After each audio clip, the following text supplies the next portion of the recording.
Sunday today and meron akong nabalitaan ito sa Japan. Sabi ganun, makalat. Makalat po ang Japan sa magandang tanawin. Look at that. Ayan yung aking nabalitaan. Makalat sa magandang tanawin. Ang ganda, di ba? Autumn na autumn. Ayan, nag-walking ako. Dito red. Yung ibang leaves. Ayan, nag-walking ako. Ang ganda ng araw, ang ganda ng weather. Kahapon maulan pero nakaka-good vibes. Mag-walking, makalat. Magwalis kayo. So, sana magbilang walisin. Pero pangit na yun pag nag-brown makalat naman. Ang ganda, sama ko lang kayo. Pakita ko lang sa inyo yung autumn dito sa Japan. Ang ganda ng weather, hindi ganun. Mga 20 degree ata. Minsan malamig na malamig, lalo na paggabi at umaga. Pero mga 9 ba ngayon? Mga 9. Parang tourist season ngayon, di ba? Dito sa Japan. Pero yun nga lang dahil sa pandemic, red. Ayan. Maganda siya kasi maaraw.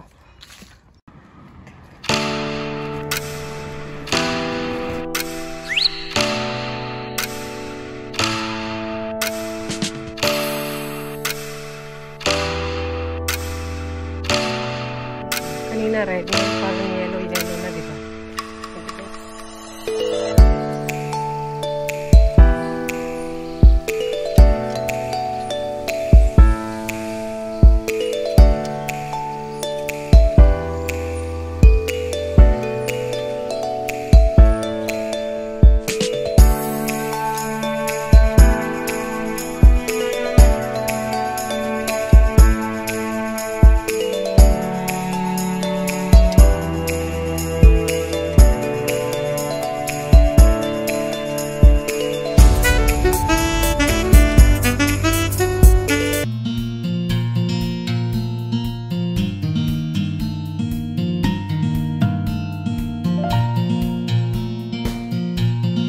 Iba't ibang kulay.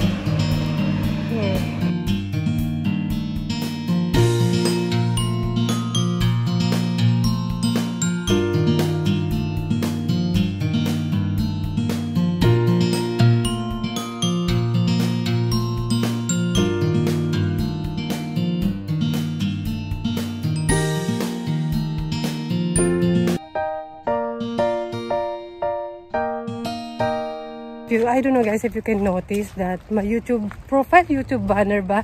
Yung YouTube ko is here. Exactly this area. I will show you. I think like this. And it's almost the same because I think it was autumn also. It's beautiful. Pero medyo maano rin yung dahon niya. Marami na kasi naglaglaga na dahon kaya medyo madumi na siya. I think kaya I like this. Beautiful, right? Parang romantic sa place na ganito, no? Romantic. Kalat everywhere. Kalat here. Ganun. Hindi siya kalat, not kalat. Beautiful, but of course, someone have to walis that. Walis. Ito. Ayan, minsan yung araw lumalabas, minsan wala. Ayan, ang ganda, diba? Ayan, sila bunso, bibi. Ayaw ni bunso na tawag na siyang bibi, nagagalit sa akin. Sila bunso nandun kay Papa. Pero alis si Papa today. Ayun, kahapon maulan. Maulan pa. Tapos, doctor check-up, appointment sa aking likod sa buto. Kasi diba, may sakit ako sa buto. Every time magpapacheck up ako, nababad trip ako. Kasi nga, yung sa gamot ba, ulit-ulit na lang. Tapos, hindi naman gumagaling. Kung baga ganun, nababad trip na, babad vibes ako. At the same time, syempre, pag pupunta kami sa doktor na yun, kailangan kasama yung mga bata kasi gusto ng doktor kasama yung asawa ko siguro para ma-explain na rin ng maayos yung kalagayan ko kasi kailangan kong i-explain kung kailan sumakit. Kasi marami akong tinitake na painkiller, 2 klaseng painkiller. Tapos marami akong gamot, kailangan ko daw i-adjust yun. Pag masakit, ganito, ganyan, kung kailan. Kailangan ko i-explain sa asawa ko yun para i-explain niya sa doktor. Kung ganun ba? Pag ganun, parang nai-stress ba ako? Explain. Kasi naiisip ko, ano ba yan? Laging masakit everyday. Kaya nagpi-painkiller lang ako. Nagtitake ako ng painkiller para maging okay. Pero ngayon, sa nakita ko naman, nakaka-good vibes ba? Meron pa rin, kung pag rainbow after the rain. Yun, di ba? Kasi umulan pa nga kahapon. So yun lang, parang nakakatamad na mag-take ng gamot. Parang minsan nga pag nakikita ko yung mga gamot ko, parang gusto ko i-take na lang lahat. Pero wag naman. Pero pag nagmamahal sa akin, sa ganun. Pupunta ako sa parang maraming rose. Punta tayo dun. Yan, pahinga muna tayo dito. Maraming naglalaglagan na dahon. Tapos ano pa, sa umaga pa yung check-up ko, mga 9. So maaga, syempre, kailangan kasama rin yung mga bata. Bibihisan ko sila, ipiprepare sila. Kumbaga marami pang ano, imbis na pahinga na lang sila kasi every weekend yung check-up ko dun sa doktor ko. So parang matrabaho ba? And everywhere po yung kalat. Ayan, ayan, ayan. Pati sa mga bahay-bahay. Sa terrace din namin kanina naglinis ako eh. Ayan.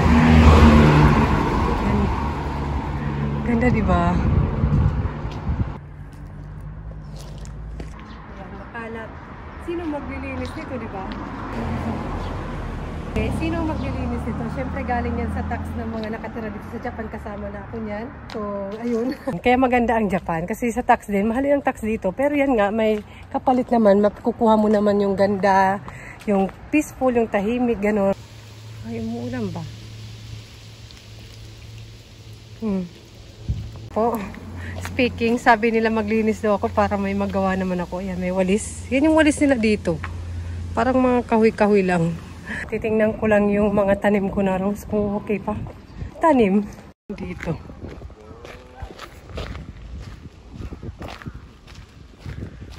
Babagsak na yung mga dahon.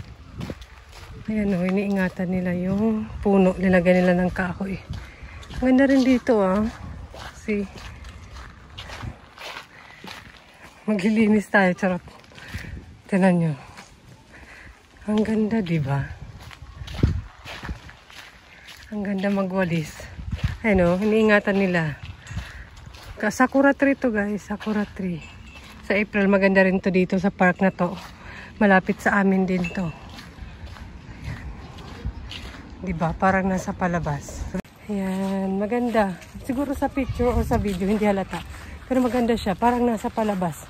Palabas ng palalahat. Palabas ng po lahat ito. So, minsan nawawala yung araw eh. Andun yung mga rose. Ang ganda. O, diba? May yellow, colorful.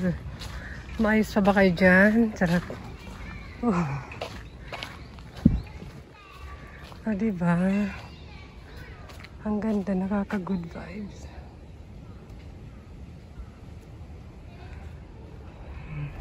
Ano siya? Flower of friendships. O, diba? Ang rose daw. Sabi ganun. Sulitin natin hanggang meron pa.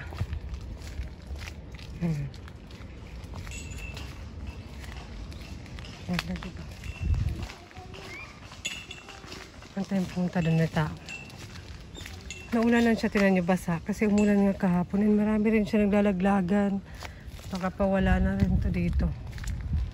Ayun, may mga naglaglagan. Amuin natin, mabango yan. Gusto ko yung pink. Ayun. Pakialamera talaga ako. Nakalimutan ko mag-English. Sorry naman sa mga English viewer. I'm sorry to my English viewer because this is only quick vlog. I don't have plan to vlog today, but suddenly I see this beautiful, natural nature. I can't control my feelings. Make feelings. I can control myself to show, and I want to share this one also. Good smell. I want to bring home, take home. I want to eat. I want to kuskus to my body. So I become good smell also. Yung bango niya, hindi na makasakit sa ilong. Mild lang siya. Siguro iba-iba amoy nito. Sayo dito, te. Mga ano ko to, garden. Ito parang dahon ng sili siya. Parang yung iba walang amoy. Walang amoy. Garden mo, te. Tignan natin yung yellow. Ito may nalaglag sa yellow. Tignan natin. Walang amoy. Yung ito lang talaga siguro bagong laglag to. No, garden mo, te. Parang gusto ko mag-collect. Total mga nalaglag na naman to.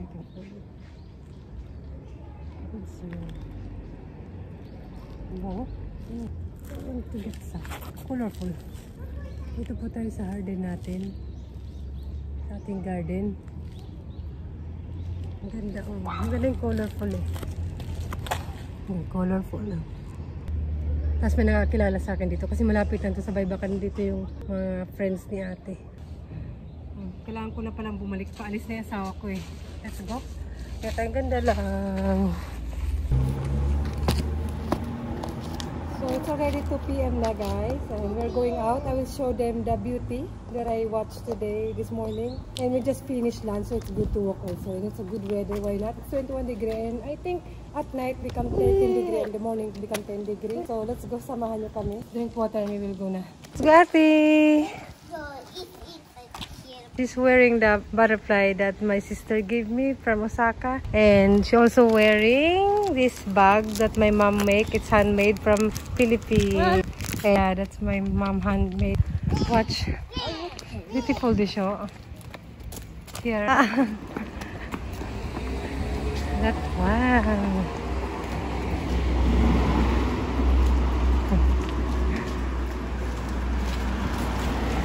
Good, right? Touch Ate, like this. Hey. Vivi, also.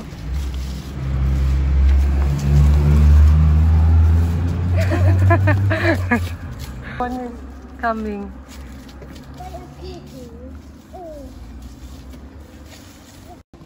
Ishuni. Ishuni. Together with your brother.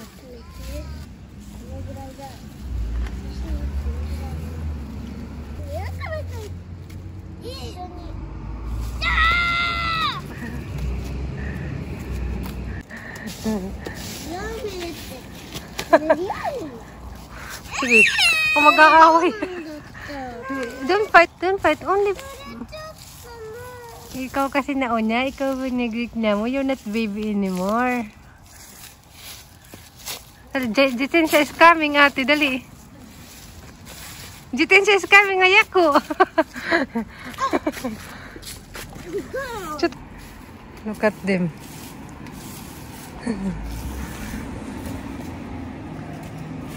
Okay, Ate. Enough?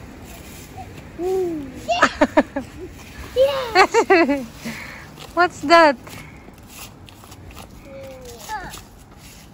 You will only ano? Where you bring that one? You bring home? No. What will you do? You take photo. Okay, take photos. 1, 2, 3. Yay! What?